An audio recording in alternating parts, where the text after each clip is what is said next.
आपके हिसाब से सर क्या था कि समाज के अगर लोक लाज से अगर हम बच गए होते या फिर सूअर पालन में अगर नहीं आते तो हम कहाँ रहते? अब सुअर पालन में ना आते तो अब किस्मत कहाँ ले जाती उसको तो नहीं बता सकते, क्योंकि जितने भी धंधा किए सब में हमारा लॉस हुआ।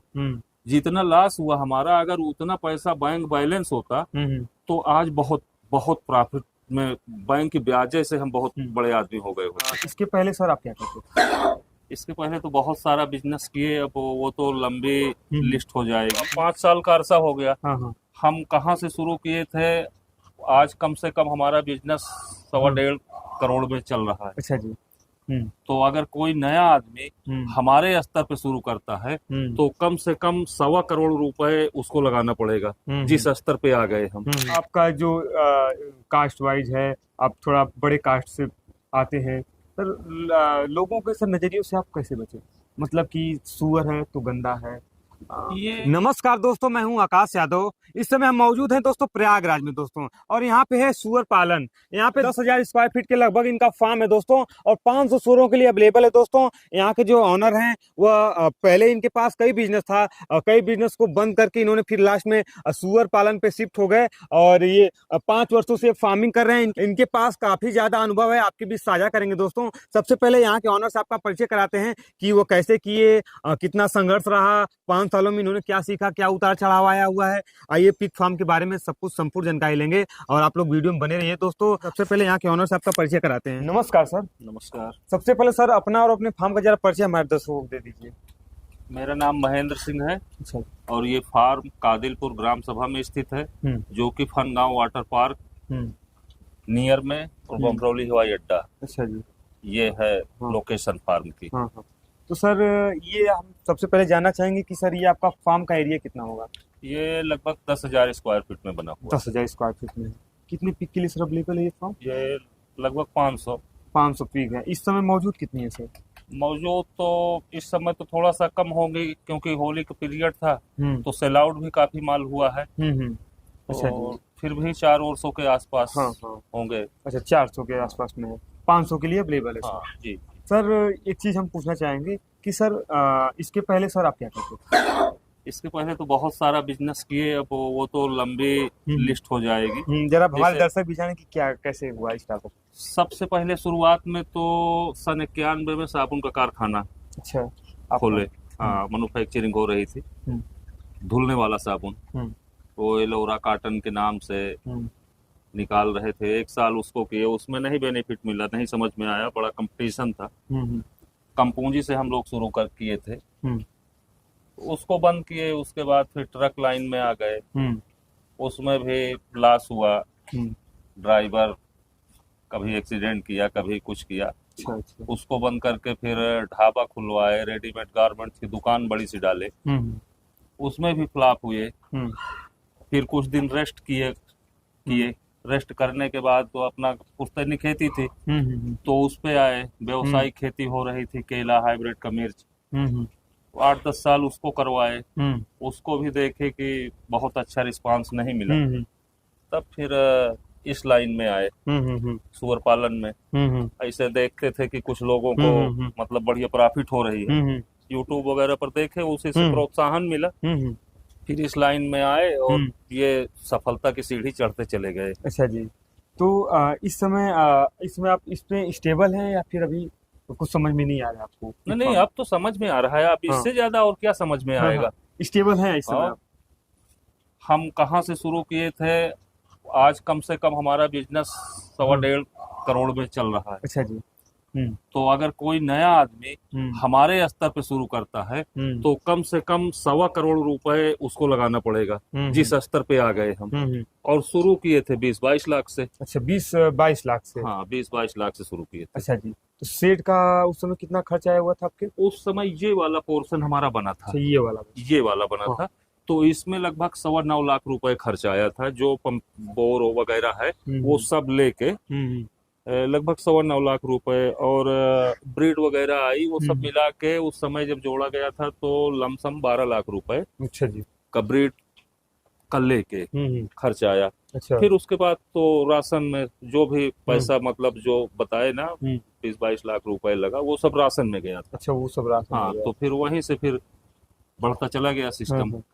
तो सर ये आपका जो पिग फार्म है, इसमें अभी कुछ कंस्ट्रक्शन कराए हुए हैं कि बस वहीं पे वैसा ही जब से बनवाए हुए थे? नहीं, शुरुआत में तो ये पोर्शन बना था। हाँ 2 साल चलाए, हाँ 2 साल का अपना घाटा मुनाफा देके तमाम हाँ उतार चढ़ाव आया धंधे हाँ में इसमें। हाँ हाँ। तो 2 साल का जब हम लोग जोड़ घटाना किए, हम्म। तो उस समय 2 साल में बहुत लॉस हुआ था, तब भी हमारा लगभग 14 लाख रुपए लॉस? बचत में आया। हाँ। मतलब फार्म में अपने हिसाब से काफी लॉस हुआ। लॉस होने के बाद प्रॉफिट जो 2 साल की आई वो 14 लाख रुपए आई।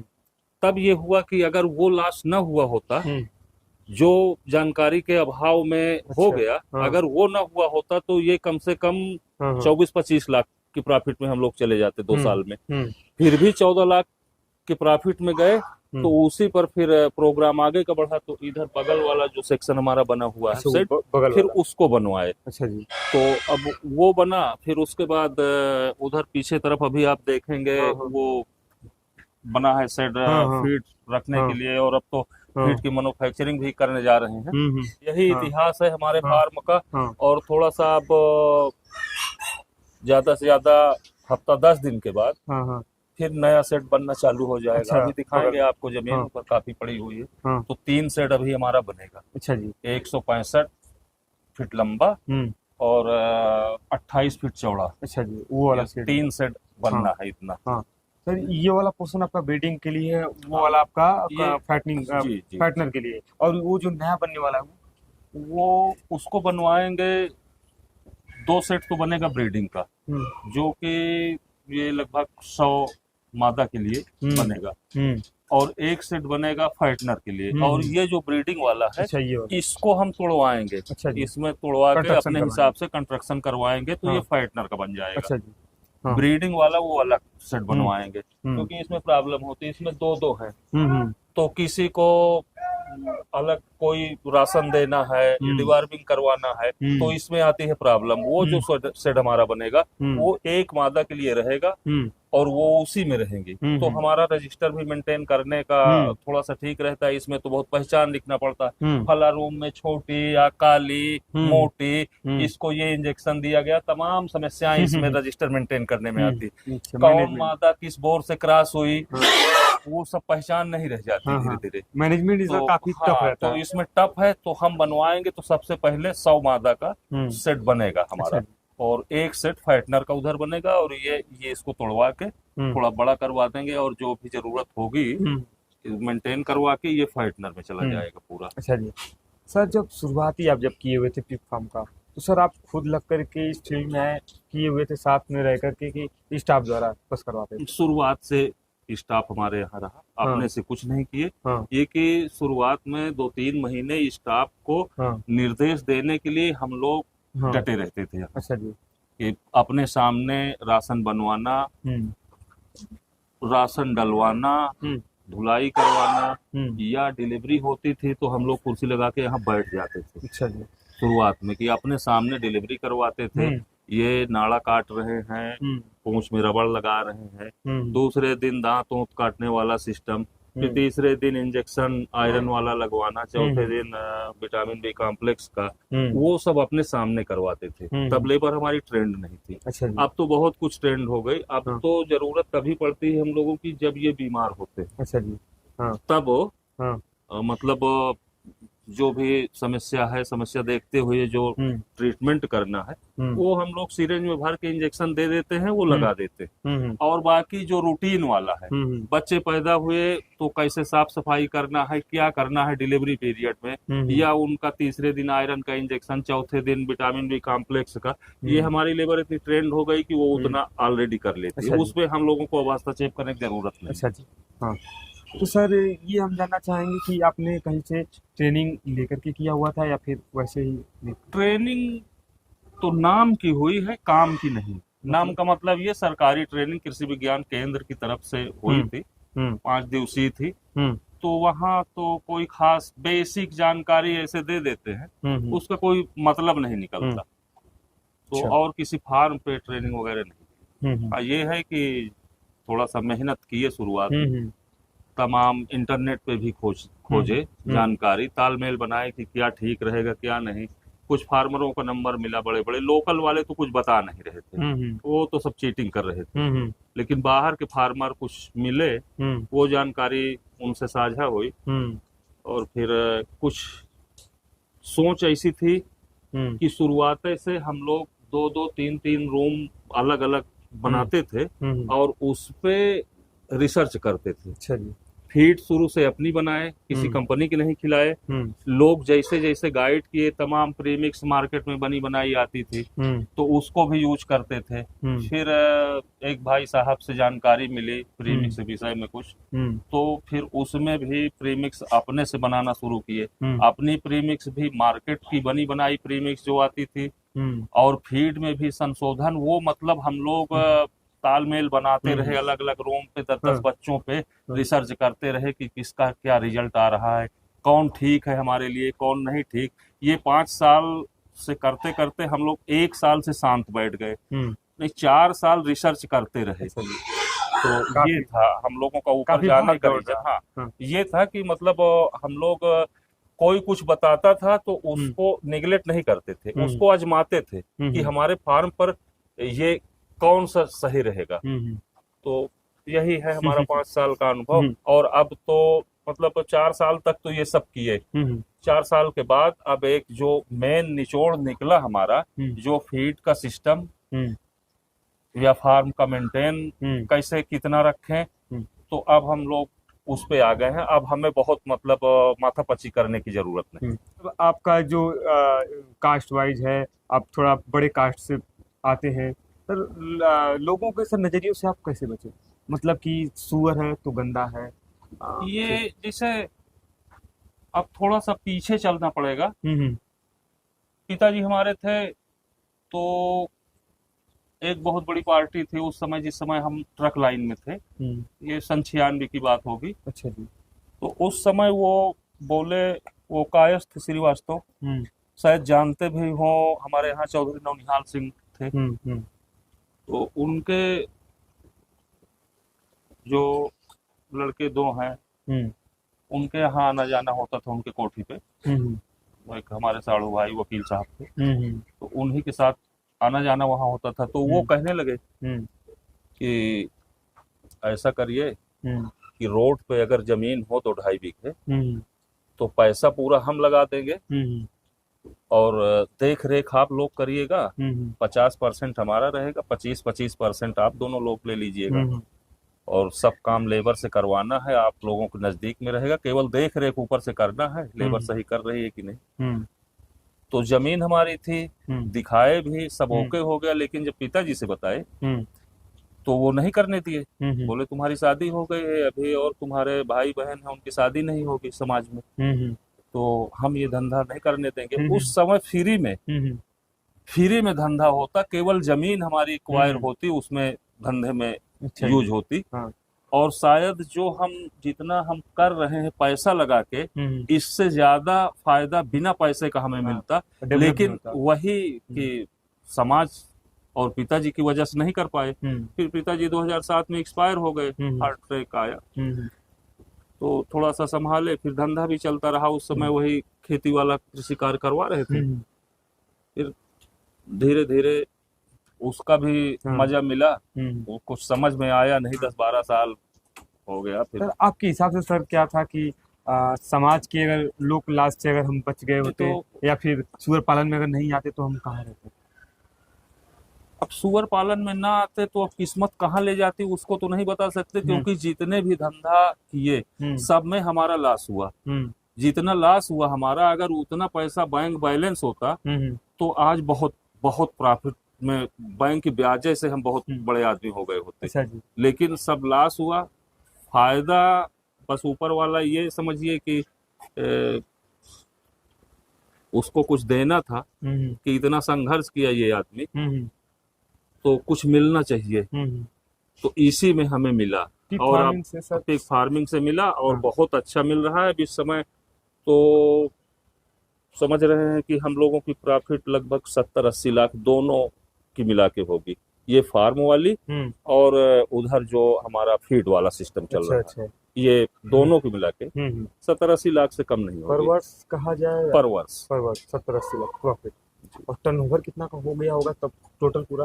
टोटल टर्नओवर तो बहुत हो गया होगा, लेकिन इस समय का जो टर्नओवर हमारा है, टर्नओवर वो माना जाता है जो बैंकिंग वाला, जो बैंकिंग वाला टर्नओवर है वो 3 से 3.5 करोड़ का होता है, और जो साइड से चल रहा है वो तो चलता ही है अपना। तो तमाम खर्चे भी हैं। सर सूअर पालन से सर जब 5 वर्षों में आपने टोटल कितना कमाया होगा, इसके बारे में सर कुछ डिटेल है बात? वो डिटेल तो अब नहीं मिल पाएगी, क्योंकि भाई यही एक बिजनेस था, तो इसी से हमारा रोजमर्रा का खर्च, बीच में एक लड़की की शादी की है तो उसमें 34-35 लाख खर्च हुआ, और तमाम तरीके के खर्चे आते गए, तो अब वो कैलकुलेट नहीं बता पाएंगे कि हर वर्ष में कितना मिला हमें, लेकिन बहुत कुछ मिला। अब ये है कि अब हम लोग 70-80 लाख के प्रॉफिट पे आ गए, इतना हो गया। अच्छा जी, खुश हैं कि नहीं? अब बहुत खुश हैं, इसीलिए तो बढ़ा रहे हैं, 3 शेड और जो बनाने की बात हो रही है। सर आपका मेन व्यवसाय क्या सूअर पालन है? इस समय तो सूअर पालन है, और थोड़ा सा साइड में हमारे यहाँ कुछ प्लाटिंग वगैरह भी होती है। अच्छा जी, सिटी से नजदीक है। मेन व्यवसाय आपका? तो मेन व्यवसाय यही है। अब ये कि थोड़ा बहुत पैसा कुछ लोग कह देते हैं तो दाएं बाएं उनके पीछे लगा देते हैं, बाकी समय वहाँ नहीं देते। जो समय देना है वो यहाँ अपने फार्म पे देना है, बिग फार्मिंग। सर अब हमारे दर्शक भी बहुत बेसब्री से इंतजार कर रहे होंगे कि फार्म जरा देखना चाहेंगे आपका, फार्म का आपका टूर करना चाहेंगे कि क्या कैसे कैसे मैनेजमेंट आपका है, फिर हम देखना चाहेंगे। चलिए सर, अब हम आपके सर एक ये जो आपका केज है, ये आपका जो रूम है, उसके बारे में जरा जानना चाहेंगे। ये केज हमारा है 18 फीट लंबा है और 8 फीट चौड़ा है। अच्छा ये इसमें 2 फीमेल रहती हैं। अच्छा, और 2-3 रूम है, जो इधर एक बड़ा है, उधर है, उसमें फैटनर है। बाकी सारे रूमों में 2-2 फीमेल हमारी रहती है। अच्छा, एक रूम में 2 फीमेल? एक रूम में 2 फीमेल। अच्छा जी, 2 फीमेल के लिए अवेलेबल है। हाँ, हम देख पा रहे हैं कि सर आपका आधा सर खुला हुआ है और आधा सर पैक है। इसका रीजन तो बढ़िया है। इसमें थोड़ा सा जानवर अपना कंफर्ट महसूस करता है। जब उनको छाया चाहिए तो छाया चाहिए, छाया में चले गए, धूप चाहिए धूप में। लेकिन थोड़ा सा ये है कि लागत इसमें ज्यादा आती है, जमीन ज्यादा घेरती है, और यूज वाली जगह कम होती है। अच्छा जी। लेकिन रहता बहुत बढ़िया है। कुछ अच्छाई है तो कुछ बुराई भी है। बुराई ये है कि अगर धुलाई करना है तो लेबर वहां जाएगी। अच्छा जी। क्योंकि ढाल इधर है तो वहां से शुरू करेगी, और राशन डालना है तो अंदर जाके डालना है। तो इसमें बुराई ये है, समय लगता है। समय लगता है। और कुछ सेटअप नए तरीके से बता रहे हैं। अच्छाई भी है, कुछ बुराई भी है। अच्छाई तो बहुत कुछ है, लेकिन बुराई यही है कि बिना अंदर गए लेबर कुछ नहीं कर सकती। और सर आपका ये नाली का जो ये पोर्शन है तो कितना चौड़ा होगा? ये 9 इंची चौड़ा है, लेकिन इतना ज्यादा हो गया, इतना नहीं होना चाहिए। उधर वाले सेट में बहुत पतला है, और उसकी भी जो गहराई है वो ज्यादा हो गई। अब थोड़ा सा जब अब नया सेट बनेगा तो उसमें तो दूसरा सिस्टम रहेगा। और सेम इधर वाला भी सेम दोनों तरफ, जैसे इधर है वैसे इधर। इधर सर हम देख पा रहे हैं कि इस रूम में ये थोड़ा चौड़ा रूम लग रहा है, ये बच्चों के लिए। ये टूट गया था पार्टीशन, तो इसको एक करवा दिए हैं। टूट क्या गया था, उधर वाला जब सेट बन रहा था ना, तो अंदर एक रास्ता का गैलरी देना था, तो ये बहुत पतला हो गया था। ये वो पार्टीशन हटा दीजिए, इसमें अपना फाइटनर तैयार हो जाएंगे। अच्छा। ये तो सर हम एक सुअर के बारे में जानना चाहेंगे। सर एक सुअर के बारे में जरा डिटेलिंग बताइए कि क्या कैसे होता है, मतलब वो कैसे तैयार होता है, कैसे तैयार किया जाता है, कब तैयार करके बेचा जाता है, इसके बारे में। तैयार करने में तो 2 कंडीशन होती है, या आप कहीं से बच्चा ले आए उसको तैयार करिए, या तो अपने यहाँ अगर मादा है तो उससे डिलीवरी लिए, क्रॉस करवाए, डिलीवरी हुई, फिर 1 महीने हम लोग 30 से 35 दिन रखते हैं मादा के पास में बच्चे को। अच्छा, दूध पिलाते हैं। हाँ, और कुछ लोग 45 दिन रखते हैं, लेकिन हम लोग 30 से 32-35, 2-4 दिन इधर उधर हो गया, उसी में 35 नहीं 30 दिन पे उनकी बीनिंग कर देते हैं, माँ से हटा देते हैं। फिर माँ से हटाते हैं तो फिर उनका राशन स्टार्टर शुरू करते हैं, लेकिन फुल स्टार्टर पे आने में 5-6 दिन लगता है। अच्छा जी। क्योंकि ये मादा के साथ रहती है, मादा वाला राशन खाते हैं, धीरे तो धीरे धीरे 5-6 दिन में इनको स्टार्टर पे फुल ले आते हैं। हाँ। और फिर स्टार्टर से गए 25, 26, 27 किलो तक हुए, फिर ग्रोवर पे ले आते हैं। ग्रोवर से फिर 65, 70 किलो पे चले गए तो फिर फिनिशर पर ले आते हैं। तो अलग अलग 4 फीट हमारे यहाँ बनती है, हाँ। स्टार्टर, ग्रोवर, फिनिशर और एक ब्रीडर के लिए। अच्छा, फिनिशर के बाद सर फिर वो छिल के दिए जाते हैं? हाँ, तो फिर वो तो फिनिशर फिर वही फीट चलबे करती है, चाहे वो 200 केजी की हो जाए, लेकिन उतने वजन वाले जानवर कटिंग में प्रॉब्लम होती है, तो अच्छा यही रहता है कि 1 कुंटल से लेके 120 किलो 25 किलो तक वो सेल आउट हो जाते हैं। अच्छा जी। तो सर एक सर पिग में कितना प्रॉफिट हो जाता है, मतलब लागत कितना लगता होगा? प्रॉफिट तो रेट के ऊपर भी कुछ डिपेंड करते हैं। जैसे अभी तक होली के पहले तक 210, 215 में बिक रहा था। अच्छा, पर केजी। तो अगर 1 कुंटल की कोई पिग है उसको हम सेल कर रहे हैं तो 21,000, 21,500 की पड़ रही थी। और जो लागत आ रही है, मोटा मोटा ये समझ लीजिए कि इस समय थोड़ा सा राशन कास्ट कुछ बढ़ी है। मक्का काफी महंगा चल रहा है, राइस पालिश भी महंगी चल रही है। हालांकि सोया डीओसी का रेट काफी डाउन हो गया, इतना तो कल्पना भी नहीं किए थे हम लोग। तो फिर भी लमसम वही 10,000 के आसपास एक में तैयार करने में खर्च आता है। अच्छा जी, खर्च आता है। और प्रॉफिट सर?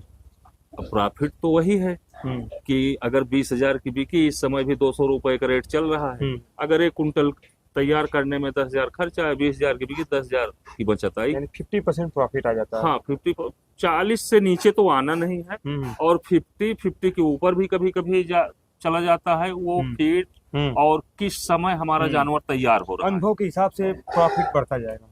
हाँ, कुछ अनुभव और कुछ मौसम का भी असर पड़ता है। जैसे भयंकर ठंड जब आती है, उसमें जानवर की ग्रोथ प्रभावित होती है। और जब ये जून जुलाई का मौसम आता है, उस समय भी ग्रोथ प्रभावित होती है। अच्छा जी, यानी मौसम का भी बहुत ज्यादा रोल तो है। अब उतना मतलब हम लोग के पास सिस्टम नहीं है कि वातानुकूलित बनाते हैं कि इनका टेम्परेचर फार्म का मेंटेन रहे। तो जितना अपने से हो सकता है कि गर्मी में ऊपर फागर चलता है, वो स्प्रिंकलर चलता है, वो सब लगाते हैं। जाड़ा में थोड़ा सा पॉलीथीन लगा के इसको जाली वाली जो कटी है इसको ढक देते हैं कि जाड़ा ज्यादा ठंड न महसूस हो। इतना अपने से मेंटेन कर पाते हैं। आइए दिखाते हैं दूसरा। ये आपके दूसरे यूनिट में चलते हैं। हाँ, चलिए दिखाते हैं। हाँ, अच्छा सर, ये बता दीजिए कि सर अभी आपके नस्ल के बारे में हम जानना चाहेंगे। तो शुरुआत आपने किन किन नस्लों से किया हुआ था? शुरुआत तो 4 नस्ल आई थी हमारे यहाँ। लैंड्रेस, लार्ज वाइट, हैम्पशायर, और 2 आई थी घुंघरू बोलते हैं। तो ये 4 थी, लेकिन धीरे धीरे करके सब कुछ हट गई। केवल घुंघरू की ब्रीड है और टोटल लार्ज वाइट। अच्छा, क्योंकि समस्या वही आती है, बोर वाली। वही मेन समस्या है। अब वो बोर अपने यहाँ का बोर यूज नहीं करते, दूसरी जगह से मंगाते हैं, तो उपलब्ध नहीं हो पाता समय से। तो फिर मजबूरी में यहाँ जो मादाएं हैं उनको क्रॉस तो कराने हैं। अब लैंड्रेस की मादा है, लैंड्रेस का बोर नहीं मिल रहा है, तो लार्ज वाइट से क्रॉस करा दिए। तो धीरे धीरे करके मिक्स होते चली गई। अब हमारे यहाँ केवल लार्ज वाइट पे काम हो रहा है। फुल लार्ज वाइट फुल्ली हो रहा है। अच्छा जी सर, हम देख पा रहे हैं कि ये कटिंग वाला है, मतलब फैटनर के लिए यहाँ पे बच्चे तैयार किए जाते हैं। हाँ, उधर तो डिलीवरी रूम है ब्रीडर का। उधर से जब ब्रीडिंग करते हैं तो उठ के इधर बच्चे आते हैं, फिर ये तैयार होते हैं, यहीं से सेल आउट हो जाते हैं। अच्छा जी। हाँ, तो सर ये एक रूम का हम ज़्यादा डिटेल जानना चाहेंगे। एक रूम कितना चौड़ा है आपका? ये 18 फीट ऐसे को लंबा है, 16 फीट चौड़ा। अच्छा जी। और इसमें लमसम हम लोग अच्छा तो ये है कि 25 के नीचे हैं। लेकिन अब जगह की जरूरत जैसे जैसे पड़ती है तो इसमें 30-35 तक तैयार करते हैं। इस समय सर ये लोग फीड अपना ले रहे हैं? हाँ, अभी फीड कुछ देर पहले डाली गई। तो पर डे सर ये फीड अपना कितना ले लेते हैं बच्चे? अब ये तो जरूरत के हिसाब से, अपने जैसे 40 किलो के ऊपर वेट गेन हो गया तो 1 केजी फीड लमसम हो जाता है। चलती है इनकी। इनको सर सूखा दिया जाता है या फिर गीला? सूखा ड्राई फीड जैसे वो अच्छा, पड़े ड्राई ना, फीड है। हमारे यहाँ कोई राशन देने का कोई कुछ नहीं मिलेगा। हाँ। राशन देने के जस्ट पहले पूरे फार्म की साफ सफाई होती है, धुलाई, हाँ। और ड्राई फीड किनारे हाँ। किनारे डाल देते हैं, हाँ। ये खाते हैं। हाँ। पानी पीने के लिए निप्पल लगा हुआ है। अच्छा, ये वाटर देखिए, निप्पल। हाँ वाटर हाँ, निप्पल लगा हुआ है। ये तो अपना मुंह से इनको, दाबते हाँ, तो पी लेती है। साफ सुथरा पानी मिलता हाँ, है। हाँ। और कुछ जी। लोग यूज करते हैं पानी पीने के लिए, थोड़ा सा नार। जगह बना देते हैं, चरही बोलते हैं जिसे, हाँ। उसी में गंदगी भी करते हैं, उसी को पीती हैं। हम्म। और खाने के लिए कुछ बना देते हैं, वही सिस्टम वो भी, उसमें भी गंदगी कर देती हैं। तो साफ सफाई में बहुत प्रॉब्लम आती है। अच्छा जी। हमारे यहाँ राशन देने के लिए पानी पीने के लिए निप्पल, हाँ। और राशन देने के लिए कोई अलग से नहीं है। हाँ। बस राशन देने के पहले पूरे फार्म की साफ सफाई होती है। हाँ। किनारे किनारे ड्राई फीड है, अच्छा जी। डाल दिए, अपना खा लिए। हमेशा से ड्राई हाँ। फीड पे रहे, और कोई फीड, गीली फीड यूज नहीं किए। चलिए हम उस फार्म में जरा चलेंगे, इसमें थोड़ा आवाज चाहिए। अच्छा, ये वाला फार्म आपका सर बाद में बना? हाँ, ये बाद में बताएगा कि जब 2 साल का हाँ। अनुभव जो मिला, हाँ। प्रॉफिट जोड़े की 14 लाख मिला हमें, हाँ, हाँ, हाँ। तब फिर इधर कंस्ट्रक्शन का काम शुरू हाँ। हुआ। इसको सर आप सूझबूझ कर बनवाए हुए हैं, जैसे बनवाना चाहिए था क्या? वो वाला फार्म? नहीं, वो भी बहुत अच्छा नहीं बना, हाँ, हाँ, लेकिन थोड़ा सा इधर को हाँ। देखते हुए उधर हाँ। बनवाया गया। हाँ, हाँ, वो भी बहुत अच्छा नहीं है। हाँ, हाँ। अब जो शेड हमारा बनेगा वो फाइनल रूप लेके बनेगा। अच्छा सर, जो आपका ये नया वाला सेट बनने वाला है, उसमें सर अब क्या क्या चेंजेस लाएंगे कि ये वाला फॉर्म में ये ऐसा हो गया था, ये भूल हो गई थी, उसमें ये नहीं होगा? उसमें जैसे एक पूरा छावनी बनेगी 28 फीट चौड़ी, 4 फीट की गैलरी देंगे, और 12 फीट इधर, वो सब नपा हुआ है, ड्राइंग पूरी बनी हुई है। ये जो दीवारें हैं, इनको सब एडजस्ट करने के बाद 28 फीट में हमारा 11 फीट अंदर इधर रूम मिलेगा, 11 फीट का इधर मिलेगा, 4 फीट की गैलरी मिलेगी। अच्छा जी। तो वो पूरी ड्राइंग बनी हुई, उसे बनना है, वो पूरा सेट बनेगा, छावनी में रहेगा। ये गैलरी जो है ये भी हमारी छावनी में रहेगी। और उसमें बेनिफिट ये मिलेगा हमारा कि जो इस रूम का ढाल है ये बाहर की तरफ रहेगा, उस तरफ रहेगा। अच्छा, उस तरफ आप करेंगे? हाँ, उस तरफ अंदर गैलरी में नहीं करेंगे? गैलरी में नहीं करेंगे। अच्छा। ये जो नालियां हैं, ये फार्म के एक नाली उधर रहेगी, एक नाली उधर रहेगी। अच्छा जी। तो जब लेबर हमारी वर्क करेगी, एक तो ये कि पानी बरस रहा है, लेबर देख रही है कि राशन डालने का समय है, सोच रही पानी निकल जाए तो हम राशन डालें, वो समस्या दूर हो जाएगी। अच्छा। दूसरी समस्या ये कि लेबर यहीं से प्रेशर मार के पूरा धुलाई कर देगा। अच्छा अच्छा, पानी बाहर निकल जाएगा, और इनका यूरिन भी उधर चला, सब उधर जाएगा। और अपना सूखा चारा यही डाल देंगे। अच्छा अच्छा। तो छाया में रह के अपना पूरा काम कर लेंगे, और ना उनको धुलाई करने के लिए अंदर जाना है, ना फीड डालने के लिए अंदर जाना है, वो बेनिफिट उसमें मिलेगा। अच्छा जी, ये है। हाँ। अच्छा सर, जरा आपके फीड के बारे में हम जानना चाहेंगे। सर आपका फीड में आप सर क्या देते हैं? फीड में मेन तो वही मक्का है, मक्का के बाद राइस पॉलिश, राइस किनकी, और सोया डीओसी, कभी कभी मस्टर्ड डीओसी भी मंगाते हैं। तो लेकिन अभी इस समय सोया डीओसी का रेट इतना डाउन हो गया कि मस्टर्ड की जरूरत है नहीं, मस्टर्ड तो रेट थोड़ा सा कम करने के लिए यूज होता था। तो मेन यही है। और प्रीमिक्स अपने से बना रहे हैं। पहले तो मंगाते थे। और ये बच्चों का आप बताएं या फिर मादाओं का? नहीं, मादाओं में तो हम मिनरल मिक्सचर जो मार्केट में आता है, हम उसको यूज करते हैं, और कुछ चीज उसमें अपने से मिलाते हैं थोड़ा सा, जैसे डीसीपी हो गया, और टॉक्सिन बाइंडर हो गया, और कुछ समय समय पे बदलाव होता है, जैसे जो भी जरूरत समझ में आई तो मादा वाली फीड में वो यूज होता है, और उसमें प्रीमिक्स यूज होती है। अच्छा, फैटनर में।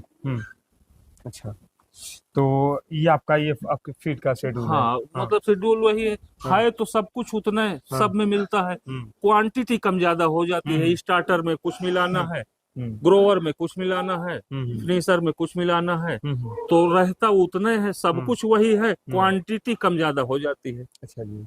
हाँ सर, अब जाते जाते सर हमारे दर्शक को के मन में भी आ गया होगा, जो लोग पिग फार्म कर रहे हैं वो भी देखे होंगे, जो लोग नहीं भी कर रहे हैं वो भी देख रहे होंगे।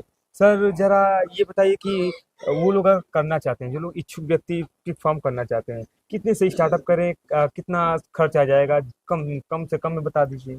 देखिए, अगर अपने से करना है, अपने से करने का मतलब ये कि लेबर आप नहीं रख रहे हैं, अपने से वर्क करना है, तो आप कहीं से भी शुरू कर दीजिए। जैसे एक मादा से शुरू करने का खर्च इस समय लगभग 1.25 लाख आ रहा है। अगर पार्टनर बेस पे जा रहे हैं आप, तो 1.25 लाख लमसम खर्च हो जाएगा स्ट्रक्चर के अलावा। तो अगर अपने से करना है तो आप 2, 3, 4, 5 कहीं से भी शुरू कर सकते हैं। लेकिन अगर लेबर से करवाना है, लेबर शुरू से रखना है आपको, तो हमारे हिसाब से कम इस समय 16 लाख रुपए चाहिए। वो चला जाएगा 4.5-5 लाख कम से कम बता रहे हैं कमर्शियल फार्मिंग का बता रहे हैं, कमर्शियल फार्मिंग। हाँ, अगर 1, 2, 3 से भी स्टार्ट हो सकता है। स्टार्ट हो सकता है, बिल्कुल स्टार्ट हो सकता है। थोड़ा समय लगेगा, लेकिन समय लगेगा ऊपर उठने में। तो अब है, अगर आपके पास थोड़ा सा है, अब कितना कम से करेंगे, 2-3 तो रखबे करेंगे। 2-3 रखेंगे तो कुछ 1-8 लाख रुपए कंस्ट्रक्शन में लग जाएगा उनको वो, और 2-3 रखेंगे तो फिर वही 2.5-3 लाख रुपए उनके पीछे भी। क्योंकि आप मादा खरीद के लाएंगे, उन कम से कम 25,000 रुपए की तो पड़ ही जाएगी। और फिर 2 महीने की भी प्रेग्नेंट लाए तो 2 महीने वो राशन खाएगी, फिर उसकी डिलीवरी होगी, 1 महीने बच्चे साथ में रहेंगे। फिर अगर फाइटनर बेस पे जा रहे हैं तब की बात बता रहे हैं। फिर अगर 8 का भी एवरेज आ गया तो एक बच्चा तैयार करने में भी कुछ देर पहले हम बताए थे लमसम 10,000 रुपए खर्च। तो अगर 8 बच्चे उसके आ गए, मिल गए आपको सही सलामत बीनिंग के समय, तो 80,000 फिर बच्चों के पीछे राशन खर्च हो जाएगा। और ये जब तक वो सेल आउट नहीं होंगे तब तक ये भी अपनी फीड खाती रहेगी। तो खरीदने से लेकर के और जब तक उस मादा के बच्चे को सेल आउट करेंगे तब तक में 1.25 लाख रुपए का लमसम खर्च है। अच्छा जी, कम से कम है। अगर बहुत लक अच्छा है, बीनिंग के समय 8 की जगह पर मिल गया एवरेज 10-12 का, तो फिर और भी पैसा लगेगा, लेकिन प्रॉफिट भी आपको बढ़ जाएगा। वो तो आपकी किस्मत पे निर्भर है, कुछ ऊपर वाले का भी हाथ होता है। अच्छा जी, तो जाते जाते आप जो लोग देख रहे हैं उनको सर आप क्या कहना चाहेंगे, क्या उद्देश्य देना चाहेंगे इस चीज को लेकर के? देखिए, धंधा तो बहुत बढ़िया है, लेकिन अगर इस धंधे में कोई उतरता है तो एकदम मजबूत मन पक्का करके। क्योंकि शुरुआत में हम लोगों को भी लॉस हुआ, गलत इंजेक्शन लग गया। वो आयरन वाला जो इंजेक्शन है, फेरिटास का इंजेक्शन आ गया, उसमें विटामिन बी कॉम्प्लेक्स भी मिला हुआ था, और अलग से विटामिन बी कॉम्प्लेक्स का डोज दे दिए। उस समय जानकारी नहीं थी कि ये बहुत हाई पावर का होता है। तो जो पहली डिलीवरी हुई उसमें फेरिटास का इंजेक्शन बच्चों को लगाए और ओवरडोज हो गए, काले नीले पड़ के सब इंजेक्शन लगता था, और 1 दिन के अंदर सारे बच्चे खत्म। तो बहुत लॉस हुआ। अब ये समझ लीजिए कि 18 मादा और 2 बोर से शुरू किए थे, उसमें खाली 64 या 63 या 64 बच्चे बचे थे, और बाकी पूरी साफ उस मादा के बच्चे। हाँ, जो 18 उस पीरियड 18 मादा में। अब ये समझ लीजिए कि इस तरीके का लॉस हुआ था। और 18 में वैसे भी आपका 180 बच्चे आए होंगे उस समय। हाँ, बच्चे तो आए। वो तो शायद 8 से लेके 14-15 बच्चे तक की डिलीवरी मिली थी। अच्छा जी। लेकिन सब मर गए इंजेक्शन से, गलत इंजेक्शन। लॉस भी हुआ आपको शुरुआत में। वही तो शुरुआत में बताया ना कि प्रॉफिट है, जैसे तो एक लॉस ये हुआ। और कुछ फीड मैनेजमेंट में दूसरी डिलीवरी हमारी हुई वो ठंड में हुई, और इसी में डिलीवरी हो रही थी। लेबर ध्यान न दे, जनवरी का महीना, कड़ाके की ठंड, तो ये लोग जब न समझ पाए, न जान पाए कि डिलीवरी हुई, तो बच्चे उसमें बहुत मरे। और तीसरी डिलीवरी जो हम लोगों की आई वो अप्रैल मई का शायद महीना था। उसमें कुछ फीड में गलती हुई हम लोगों से, तो बहुत मादाओं का दूध सूख गया था। अच्छा। जबकि 2 डिलीवरी में बढ़िया दूध मिला, यानी दूध नहीं था मादाओं। हाँ, तीसरी डिलीवरी में बहुत कम दूध था। तीसरे चौथे दिन लटपटिया आके बच्चे खत्म हो जाए। फिर बाद में समझ में आया कि दूध की प्रॉब्लम है। हालांकि फीड में कुछ चेंज किया गया। फिर वही मादा जो चौथी डिलीवरी ली उन मादाओं से, तो दूध मेंटेन हो गया। तो वही 3 बार का जो लॉस हुआ था, ये लॉस हमारा न हुआ होता तो जो 14 लाख की प्रॉफिट आई थी वो 24-25 लाख 2 साल की पहुंच गई होती, जो अच्छा पहले जी, शुरू हाँ, में बताए तो थे। उससे सर सीखे भी हैं हाँ, सीखे। हाँ। चलिए सर जी, आपसे मिलकर के हमें बहुत अच्छा लगा। तो दोस्तों, वीडियो पसंद आया तो वीडियो को लाइक करें। ऐसी और वीडियो देखने के लिए हमारे चैनल फार्मिंग सोच को सब्सक्राइब जरूर कर दें। थैंक यू दोस्तों।